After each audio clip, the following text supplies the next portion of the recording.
Hello everyone, আসসালামু আলাইকুম। Welcome back to cooking চ্যানেলে আপনাদের সবাইকে স্বাগতম। আজকে আমি আপনাদের সাথে নিয়ে এসেছি ভিন্ন রকম ভিন্ন স্বাদে জেলো ট্যাং শরবত। আশা করি আজকের এই ভিন্ন রকম ভিন্ন স্বাদে জেলো ট্যাং শরবতটা আপনাদের সবার কাছে ভালো লাগবে। এই শরবতটা খেতে কতটুকু অসাধারণ আপনারা ঘরে বানালেই বুঝতে পারবেন। এবার ইফতারে অবশ্যই এই জেলো ট্যাং শরবতটা বানিয়ে দেখবেন, ছোট বড় সবার কাছে অনেক ভালো লাগবে। এরকম ঠান্ডা ঠান্ডা এক গ্লাস যদি জেলো ট্যাং শরবতটা খাওয়া যায়, মন পরাণ দুটোটাই শান্তি হয়ে যায়। সম্পূর্ণ রেসিপিটা দেখে নিন। জেলো বানানোর জন্য এখানে আমি নর্মাল 1 কাপ পানি দিয়ে দিয়েছি। অরেঞ্জ ফ্লেভারের হাফ কাপ ট্যাং অ্যাড করে দিয়েছি। অ্যাড করে দিব হাফ কাপ চিনি,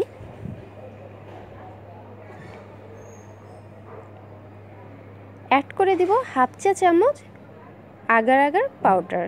এই আগার আগার পাউডারটা আপনারা যে কোনো শপে পেয়ে যাবেন। এখন সবগুলো উপকরণ একসাথে মিশিয়ে নিতে হবে।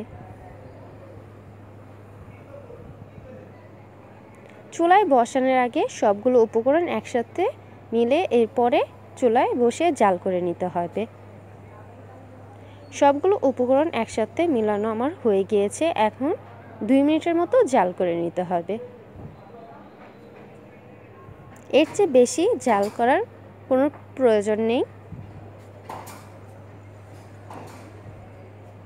2 মিনিট হয়ে গিয়েছে, ট্যাংটা আমি জাল করে নিয়েছি। এই পর্যায়ে চুলা থেকে নামিয়ে যে পাত্রতে আমি সেট করে নেব, সরাসরি ঢেলে সেট করে নিতে হবে। আর এই কাজটা তাড়াতাড়ি করার চেষ্টা করবেন, না হলে পেনি জমে যাবে। এই জেলোটা সেট হতে 20 থেকে 15 মিনিটের মতো টাইম লাগবে। আর অবশ্যই এই কাজটা তাড়াতাড়ি করার চেষ্টা করবেন।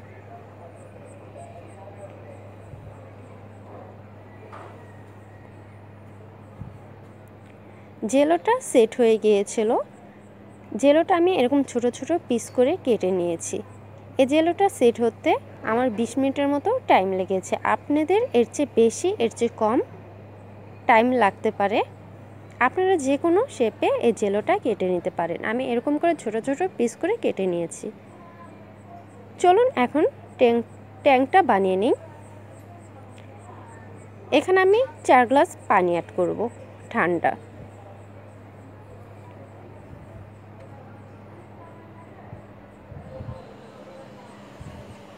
এখানে 4 গ্লাসের মতো ঠান্ডা পানি অ্যাড করে দিয়েছি।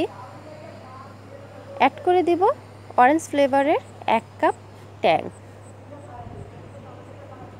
অ্যাড করে দেব হাফ কাপ লেবুর পানি, মানে লেবুর রস।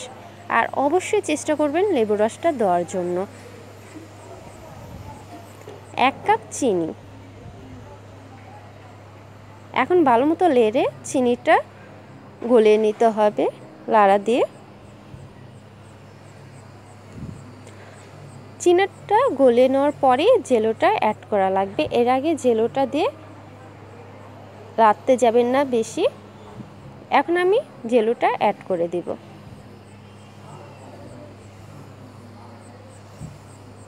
জেলোগুলো অ্যাড করে দেওয়া হয়ে গেলে একবার ভালো মতো লাড়া দিয়ে নেব।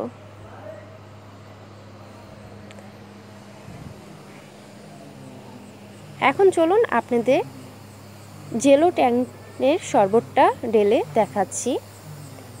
আশা করি আজকের এই ঠান্ডা ঠান্ডা জেলো ট্যাং শরবতটা আপনাদের সবার কাছে ভালো লাগবে। আর এই জেলো ট্যাংয়ের শরবতটা খেতে কতটুকু অসাধারণ আপনারা ঘরে বানালেই বুঝতে পারবেন। ছোট বড় সবার কাছে অনেক ভালো লাগবে। এই ভিন্ন রকম শরবতটা খুবই খুবই মজাদার। আশা করি সবার কাছে ভালো লাগবে। আসসালামু আলাইকুম।